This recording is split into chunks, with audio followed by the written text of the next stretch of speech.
Excuse me, ma'am. Yes. Question for Hey, you. I know who you are. Yeah? Hey, you're that handsome guy, but what are you doing in this jacket? I gotta ask you real quick. How old were you when you became a millionaire? 46. 46. And what's the most amount of money that you've ever made in 1 year? $66 million cash. And I 66. haven't spent it. Yeah? You made that in a year? No, I made that in a day. You made that in 1 day? How? Yes, I did. I sold the business I built, the Corcoran Group, and Yeah? that's what they paid me. Now, I came all the way out to New York City to ask you how you got rich and how somebody watching can become rich in today's world. Could we interview you for a minute real quick? Yeah, but how about we interview inside? 'Cause it's a little cold out today. Do you mind? Is that okay? Yeah, I was just in my office over here. Okay. Well, how can somebody become a multi-millionaire in today's world? I would say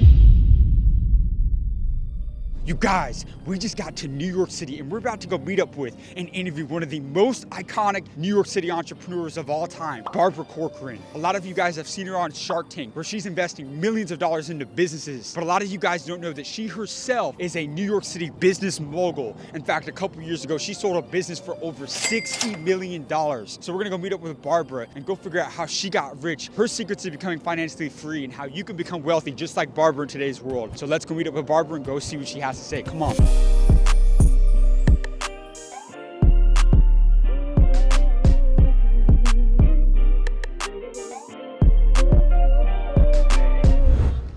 Awesome. Barbara, so nice to meet you. brother.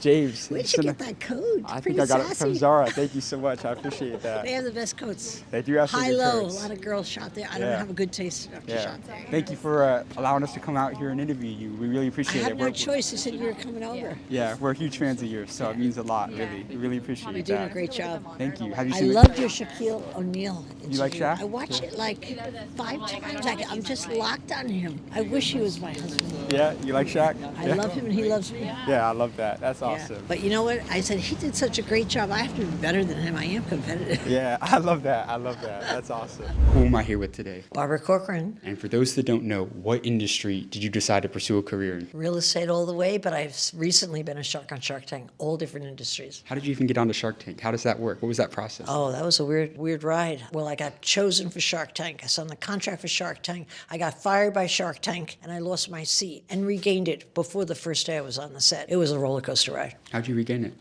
Good at persuading people. I wrote the producer a vivid email and told him he had made a mistake. I thought his rejection was a lucky charm, that everything in my life that was a rejection was a lucky charm, and he should invite both ladies out to compete for the seat. And I won the seat. Now, you were also business partners with Donald Trump. Yes, I was. And I saw in an Well, not really business partners. I worked a lot with the man. Yeah. But I saw in an interview you said that he was one of the greatest salesperson, or he was the greatest salesperson that you ever saw. Yeah. What did you learn from doing business with him? I learned that bullshit flies if you're selling. It's okay. People will believe it. That's what I learned from Donald Trump. Were you a good saleswoman? I was a phenomenal salesperson. I Yeah. made most of the money in my company, but I didn't want to. The key to really getting ahead, like Shaquille said, not to quote him, delegation. I love when he said that's the key. You were good at bringing people in. I'm great at hiring the right people, motivating the right people, getting them to climb mountains for me and loving me all along the way and kissing my ass.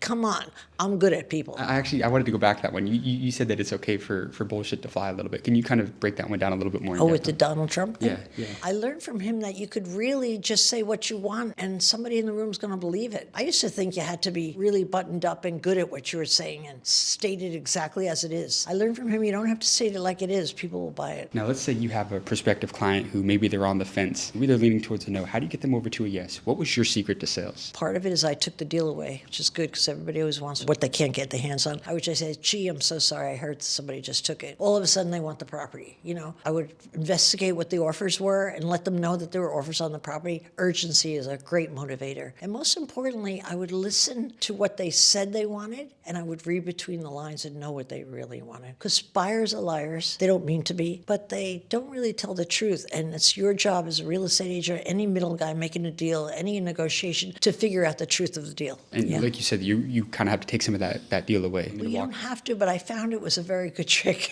to take the deal away. Now, at your business, throughout your career, what was the most amount of money that you made in a single year? $66 million in a day. In one day? Well, what happened that It was day? a good day. I sold the Corcoran Group, and I made $66 million cash.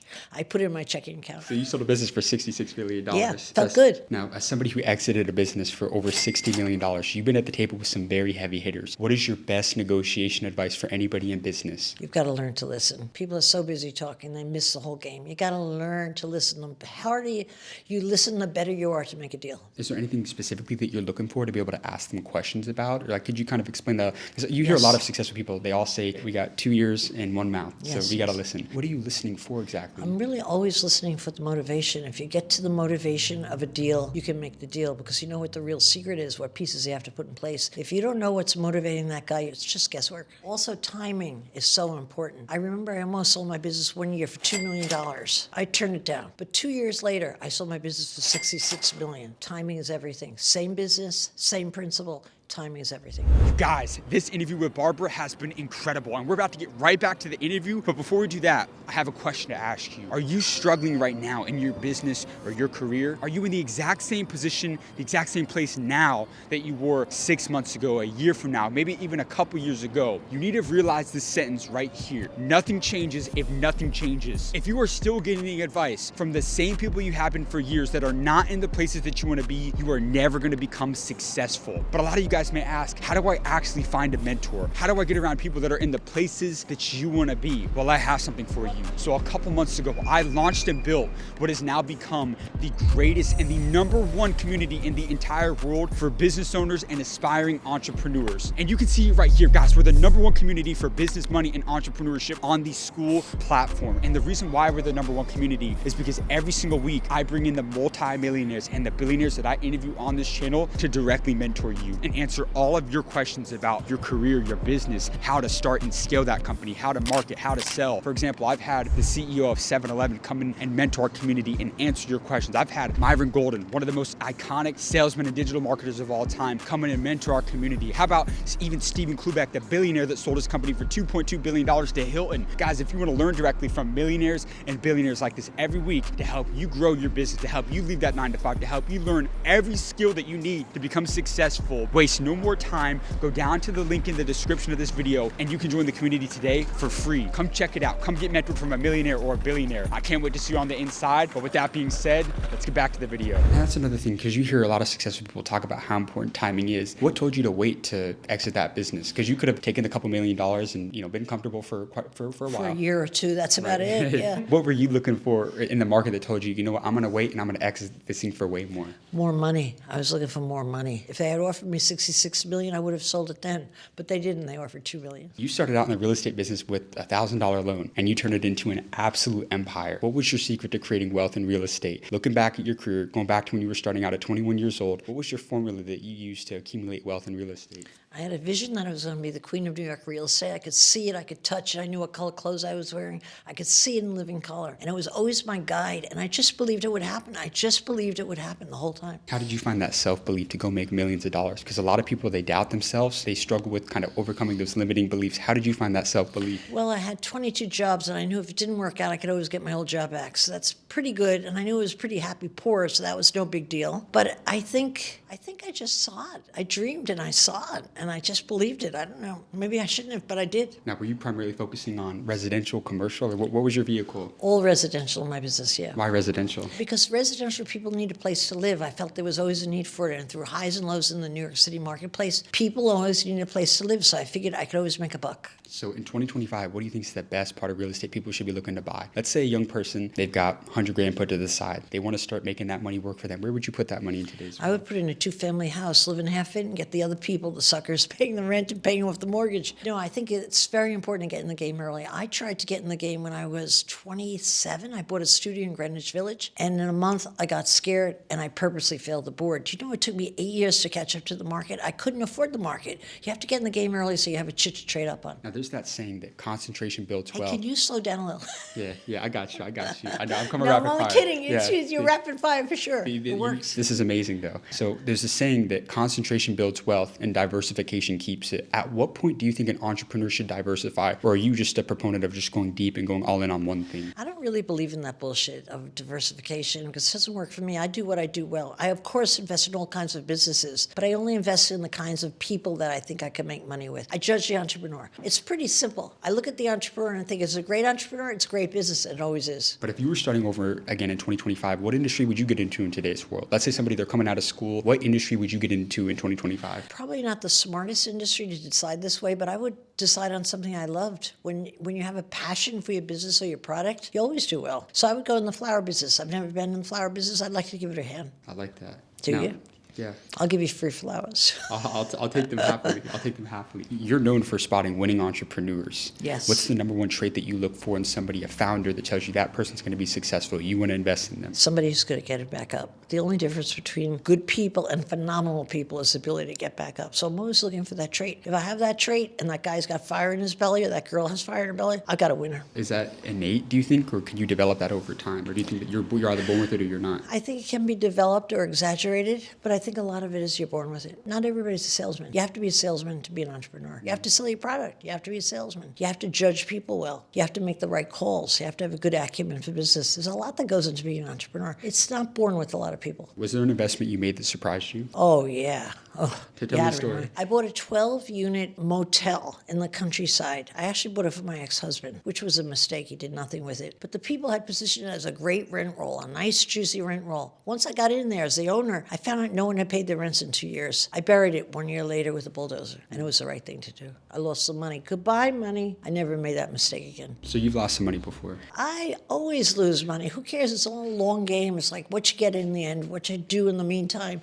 how much fun you could have. Nah, the winning and losing the money is not the important part. It's having the fun getting to go up and down and up and down. It's really a blast. What city would you go to in today's world if you were starting your first business? Probably Pittsburgh. Why Pittsburgh? Pittsburgh is great right now. Pittsburgh is like a young New York. It's got all young people, well-educated. It's got tons of businesses moving in, a lot of medical moving in there, a lot of technology is taking over the town, and it has a friendly government. They love landlords. That's where you want to be if you're a landlord. Was there ever a time that you were doubted in business? Oh, come on. What's my middle name? Doubt is part of it. Yeah, doubted from the very beginning. I was doubted by the old boy network, the rich guys who owned all the businesses in town. No women were in the field. You have to appreciate that. But that was to my advantage. But they didn't want me in that old boys club, but I got in the old boys club. I was doubted by Donald Trump when I sold his biggest property he ever sold. And he said, you'll never see a penny of that $4 million commission. He doubted my ability to sue him and win the commission. I was doubted by Mark Burnett saying I wasn't going to get the seat on Shark Tank. And I wrote him, told him exactly why I was going to be the best girl in that seat. You have to stand up for yourself. The minute you have doubt, you should use it for motivation and push ahead, because it actually does give you motivation if you look at it the right way. Wow,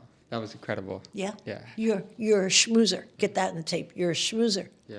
And you have pretty eyes. I could see why Shaquille was into you. I appreciate that. How important is it to choose the right life partner? How important is that decision? It's the most important call you'll ever make. When you have a good life partner, when you have a good business partner, you double your chances of success. Why would you go through life with the wrong partner? It's no fun. I almost did that with my first husband. What happened? I decided to leave. I pulled out of my Porsche one day and said, see ya, baby, see ya. Yeah. What was, I guess, the biggest red flag that you saw from that first marriage that you kind of took on with you after that? And maybe to kind of give that advice to somebody that they're starting to date in today's world, right? Yeah. You kind of have that experience. What's a red flag in a partner that... We never fought. We never spoke honestly, and he had a little too much to drink most nights. Bad. I saw him as an alcoholic 10 years later, which is what happened. And we never talked. Not really talked. You have to talk to somebody. You need a soulmate in your corner. You know, you just need that soulmate for the bad times. My husband's a pain in the neck, but he's sure great in the bad times. You got to find somebody that's part of the solution, not the problem. Well, that would be a nice way to do it, but very often they don't feel like the solution. They just feel like a pain in the ass, but you stick with it and see where it goes. Right. How old are you now? How what? How old are you now? 25. 25 years old. Yeah. So You're not laughing at me, are you? No, I believe you. Okay, good. I thought you were laughing. I thought I saw a smile. Definitely not. But if you were to go back in time, when you were coming out of school, right? If you were to go back in time and have a conversation with your 20-year-old self, what's the best advice you tell to your younger self? I would have told myself that all the F's and D's that I got in school didn't amount to anything, that all you really needed to do is use your mouth or use what asset you had to get ahead. I would have told myself not to be so scared. But in a way, I was so scared it probably helped me succeed, because the most insecure people are usually build the biggest businesses. They're not really healthy. Yeah. So you weren't a great student in school. Oh, no. But I was charming. The report my parents always got was, she's so nice, but she's not very smart. Yeah. I'm actually not very nice, and I am very smart. I've learned. But you're an expert communicator, though. And let's say somebody, they don't have a lot of credibility, maybe they don't have an established family or great relationships. How can somebody start leveraging their communication skills to start getting in front of the right people? Well, you have the advantage of being yourself. Nobody's putting pressure on you to be somebody else. You can be authentic to yourself, and you could communicate in your own style and decide exactly what direction you want to go in. You're free as a bird. I'm so thankful I didn't have affluent parents. I was free at 18 getting out of that house, quitting my job as a waitress and starting a business. I mean, a rich kid couldn't do that. You know, they think, what will people think of me? Or maybe not get the job as a waitress or whatever. I had none of that. I could do whatever I wanted. I was a whole person when I was very young. And your last message to somebody watching this right now, trying to become Barbara Corcoran wealthy in today's world, how can somebody become a multi-millionaire in today's world? Give them one last nugget, one last gem to take with them from this interview. Okay, this was incredible. I would say be yourself. You have to authentically be yourself. People know the difference. The minute I became myself and stopped with the fancy hair and tried not to be the fancy lady to fit in, my business soon, and it's always been true. Everyone likes the authentic, real deal. You got to be yourself. Build on what you have. If you were to start from zero and you had 1 year to make $1 million and your life depended on it, what would you do? I wouldn't think I would make $1 million a year. Honestly, I would sell apples on the corner and make about $50,000 in the first month and build from there. You got amazing advice. Thank you so much for your time. I'm not going to hug you like Shaquille did. See, I'm competing. All right, let me hug you. That was let me hug you. Thank you. That was excellent. Yeah, that was incredible. That was. Talk as fast as it actually looks. Does it? Yeah. Did you need to slow down? No, you don't have to slow down. That's the charm of it. It moves quickly. And you know what the other charm is? I don't know if you got my message yesterday. You had the best questions. You gave it thought. You know, I get questions the same old shit all the time. They're all redundant. Or you're not that way. You've got your fresh questions. That's what keeps your podcast great. Thank you so much. It's not called a podcast, but whatever it is. It's just different because, I mean, it's its own thing. I think it's like one of a kind, you know? Yeah, but you probably tailor your questions to exactly who you're interviewing. Most people don't bother. They have their questions and they kind of say, what else could I ask? Right. No, it was clear you gave it thought. I said, whoa, these are good questions. Thank you so much. I appreciate that. We work hard. Nothing's wrong with over-preparing, right? Absolutely. Yeah. Guys, this interview with Barbara was one of my favorite videos that I've ever done, from start to finish, from talking about real estate to finance to investing to entrepreneurship. She was incredible. So I need you guys to do me a favor and like and subscribe for amazing content I've got coming every single week at the School of Hard Knocks. And like I said earlier, if you are not a member yet of my entrepreneur community, the #1 community in the entire world for business owners and entrepreneurs, you are missing out, because you can join for free today by going down to the link in the description of this video. And like I said, guys, the reason why it's the biggest and #1 community for business owners in the entire world is because every single week, the people that join you have the ability to get mentored from the millionaires and the billionaires that I interview on this channel every single week. So come in and join. What do you think would happen to your life if you could hop on a live call and ask a specific question to an entrepreneur like Barbara and the most successful business owners, guys, in a ton of different industries? So come in and join today for free and get mentored by the most successful people in the entire world and watch your life change. I can't wait to see you on the inside. Like I said, go down to the link in the description of this video to join the School of Mentors today. And with that being said, I'll see you in the next video.